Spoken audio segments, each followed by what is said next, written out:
Shakespeare pernah berkata, perbedaan antara baik dan jahat terletak pada perilaku itu sendiri, bukan pada ada atau tidak adanya status. Salam sehat sejahtera pemirsa setia Mata Ketiga.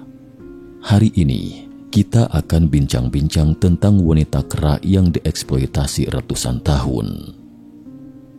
Pada suatu hari di tahun 1834, seorang bayi perempuan bernama Julia Pastrana lahir di sebuah suku kecil di pegunungan Meksiko Barat. Tetapi orang-orang terkejut ketika melihat bayi perempuan ini karena wujudnya yang tidak biasa. Badannya ditumbuhi dengan rambut tebal seperti simpanse kecil, dan kelahirannya seketika membuat gempar penduduk desa. Mereka beranggapan Ibu Julia mungkin melakukan sesuatu dengan binatang sehingga melahirkan manusia aneh seperti itu. Jadi di bawah pemimpin suku, Julia dan ibunya diusir dan sejak itu hidup mengembara. Lebih dari 2 tahun kemudian, ketika sekelompok pengembala Meksiko sedang mencari sapi yang hilang, mereka tidak sengaja menemukan ibu dan anak itu bersembunyi di dalam gua. Karena merasa iba, para penggembala memutuskan membawa ibu dan anak itu ke kota. Sang ibu juga berharap bisa memulai hidup baru di lingkungan baru, namun harapan acap kali tidak sesuai keinginan. Wujud Julia yang aneh membuatnya tidak diterima oleh siapapun. Tidak ada sekolah yang mau menerimanya. Julia juga tidak punya teman. Saat beranjak dewasa, Julia tidak juga menemukan pekerjaan yang cocok karena wujudnya aneh dan tinggi hanya 1,38 meter. Karena tidak mendapatkan pekerjaan, Julia pun tidak akan bisa bertahan hidup sendiri. Sementara ibunya juga tidak memiliki sumber penghasilan.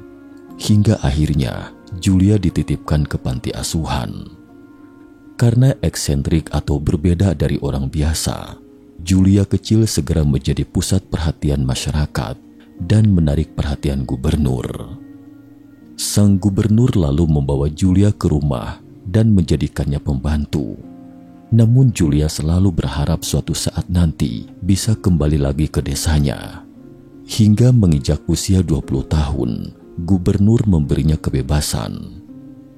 Dalam perjalanan pulang ke kampung halamannya, Julia bertemu dengan Mr. Rates, seorang pemain sandiwara. Rates membujuk Julia untuk ikut dengannya dan tampil di panggung hiburan. Julia pun memulai karirnya di Amerika Serikat dan Eropa dan menjadi bagian dari pertunjukan sirkus. Selama 20 tahun, Julia hidup dalam persembunyian. Dia juga punya mimpi dan menjalani kehidupan yang ceria seperti orang lainnya. Julia pertama kali ditampilkan di Gothic Hall di Broadway, New York City pada tahun 1854. Ia menyanyikan lagu-lagu Spanyol sambil menari Highland Fling dengan mengenakan gaun merah. Banyak orang yang datang melihat pertunjukannya. Tapi beda dengan seniman lain, penonton yang datang melihat Julia bukan karena nyanyian dan tariannya, tetapi melihat wujud uniknya. Ia meraih kesuksesan dan dikenal sebagai wanita kera atau babon lady. Julia sebenarnya seorang wanita yang lembut dan baik hati. Ia juga cerdas dan rajin. Hal ini dapat dilihat dari caranya bernyanyi, menari, dan berbicara dalam 3 bahasa, termasuk bahasa Inggris. Saat itu Julia Pastrana sukses besar. Sampai akhirnya dia menikah dengan Theodore Land, yang akhirnya menjadi manajer Julia. Namun Theodore Land sebagaikan mimpi buruk bagi Julia, karena Land menikahi Julia bukan karena cinta, melainkan agar bisa mengendalikan harta kekayaan Julia. Pada tahun 1857, Julia muncul dalam sebuah drama yang ditulis khusus untuknya di Leipzig, Jerman. Dalam poster publikasi, Julia terlihat aneh karena bibirnya diberi warna merah mencolok dan mirip dengan gambaran radikal orang Afrika Amerika pada saat itu. Pertunjukan Julia di sana mendapat respon yang berbeda dari pertunjukan yang biasa dilakukannya.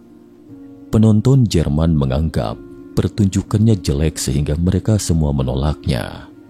Situasi semakin tidak terkendali sehingga polisi harus turun tangan untuk menghentikan pertunjukan. Kehidupan setelah menikah tidak sebahagia yang dibayangkan Julia. Theodor Land tidak mencintai Julia, justru merasa jijik. Namun dia tetap memanfaatkan penampilan Julia untuk keuntungan pribadi. Sementara itu, Julia sendiri kerap larut dalam dunia gemerlap. Kehidupan seperti ini membuat Julia tidak bahagia. Selain bisa melihat senyumnya di atas panggung, hidupnya seakan selalu diselimuti kesedihan. Jika tindakan Land ini tidak manusiawi, maka apa yang dia lakukan sesudahnya bahkan jauh lebih jahat. Pada musim dingin tahun 1859, Julia dan Land pindah ke Moskow dan dengan cepat menjadi terkenal di sana. Pada Agustus tahun yang sama, Julia mendapati dirinya hamil. Namun rasa bahagia ini tidak bertahan lama. Pada Maret 1860, Julia melahirkan seorang bayi laki-laki yang meninggal 2 hari kemudian karena mewarisi penyakit bawaan dari ibunya. Julia pun meninggal 3 hari setelah kematian anaknya. Ia meninggal dalam usia 26 tahun karena komplikasi persalinan. Namun nasib tragis tidak berakhir setelah kematian Julia. Untuk terus mendapatkan lebih banyak keuntungan ekonomi, Land memanfaatkan kesempatan terakhir untuk meraup untung. Kejamnya Land, ia menjual tubuh Julia dan anaknya kepada seorang profesor anatomi bernama Ivan Sokolov, seorang profesor anatomi di Moskow. Sokolov mengawetkan keduanya dengan menggunakan balsem. Dan setelah itu ia memajang Julia dan anaknya di depan umum. Ketika Land mendengar bahwa tindakan yang dilakukan Sokolov menguntungkan, ia meminta kembali jasad keduanya. Setelah berhasil mendapat kendali atas tubuh Julia dan anaknya, Land memamerkan kembali keduanya di lemari kaca.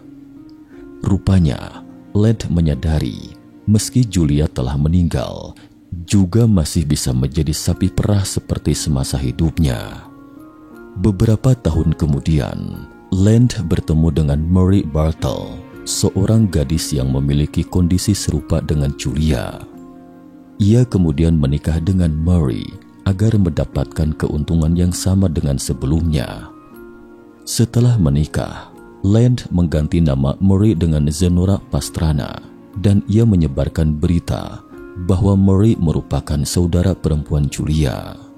Tak lama kemudian, Marie bernyanyi dan menari di atas panggung sebagai saudara perempuan Julia.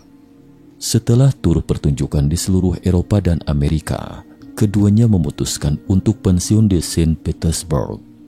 Saat itu, tanpa tanda-tanda apapun, Land mulai menunjukkan perilaku seperti orang gila. Ia sering tampil telanjang di atas jembatan Sungai Neva, menangis dan menjerit tanpa sebab, merobek-robek uang kertas dan membuangnya ke sungai. Melihat ini, banyak orang menghela nafas lega. Ini mungkin hukuman Tuhan untuknya, atau mungkin semacam kutukan. Marie memasukkannya ke rumah sakit jiwa. Tak lama kemudian, Theodor Land meninggal. Marie pindah kembali ke Jerman dan menjual spesimen Julia dan putranya. Sejak itu, jasad Julia dan anaknya pun berpindah-pindah di pameran, taman hiburan, dan museum di seluruh Eropa selama beberapa dekade. Tubuh Julia dipamerkan sampai akhirnya para pencuri mencuri jasad Julia di Norwegia. Saat itu, tubuh Julia ditemukan oleh polisi di tempat sampah dengan lengan yang telah dipotong-potong. Sementara tubuh putranya tidak bisa diselamatkan karena rusak parah. Jasad keduanya kemudian dibawa ke Fakultas Kedokteran Universitas Oslo dan disimpan di dalam sebuah gudang penyimpanan. Pada tahun 1990, seorang reporter The Nordic Journal of Criminology menemukan Julia disembunyikan di ruang bawah tanah Fakultas Kedokteran Universitas Oslo dan jenazahnya muncul kembali di mata publik. Hingga pada tahun 2005, Lauren Anderson Barbata, seorang seniman Meksiko, mengajukan petisi untuk membawa jenazah Julia kembali ke Meksiko. Saya merasa dia berhak mendapatkan kembali martabatnya dan menempatkannya dalam sejarah dan dalam ingatan dunia, katanya kepada New York Times saat itu. Setelah kematiannya 153 tahun yang lalu, pada tahun 2013, Julia dimakamkan di pemakaman Sinaloa de Leyva, sebuah kota dekat tempat kelahirannya. Jika ditilik dari sudut pandang saat ini, Julia sebenarnya bukanlah ras campuran seperti yang dikatakan dokter terkenal saat itu, tetapi mengidap penyakit yang disebut hipertrikosis atau sindrom manusia serigala, yaitu kondisi langka yang ditandai dengan pertumbuhan rambut secara berlebihan. Rambut dapat tumbuh dengan sangat lebat, bahkan bisa sampai menutupi seluruh tubuh, termasuk wajah, sehingga penderita terlihat seperti manusia serigala. Hipertrikosis bisa terjadi sejak lahir dan bisa juga baru muncul saat dewasa. Kondisi ini bisa terjadi pada wanita maupun pria. Hal ini berbeda dengan hirsutisme yang sama-sama merupakan pertumbuhan rambut berlebih, namun hanya terjadi pada wanita dan disebabkan oleh tingginya hormon androgen. Adapun penyebab munculnya hipertrikosis belum diketahui secara pasti. Namun para ahli menduga kondisi ini terjadi akibat adanya mutasi genetik yang merangsang pertumbuhan rambut menjadi berlebihan, termasuk sindrom Barber-Say, yaitu kelainan genetik langka yang menyebabkan perubahan khas pada penampilan seseorang, terutama wajahnya.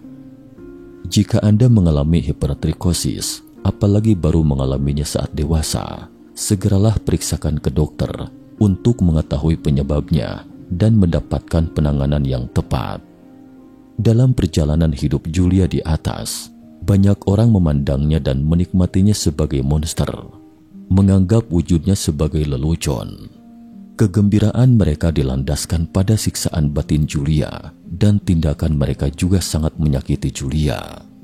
Kini Julia telah mewujudkan mimpinya, kembali ke tempat dia dilahirkan. Dan yang paling penting adalah, dia tidak lagi dikenang sebagai monster, tapi dihormati dan dihargai sama seperti kita. Sekian dan terima kasih atas perhatiannya.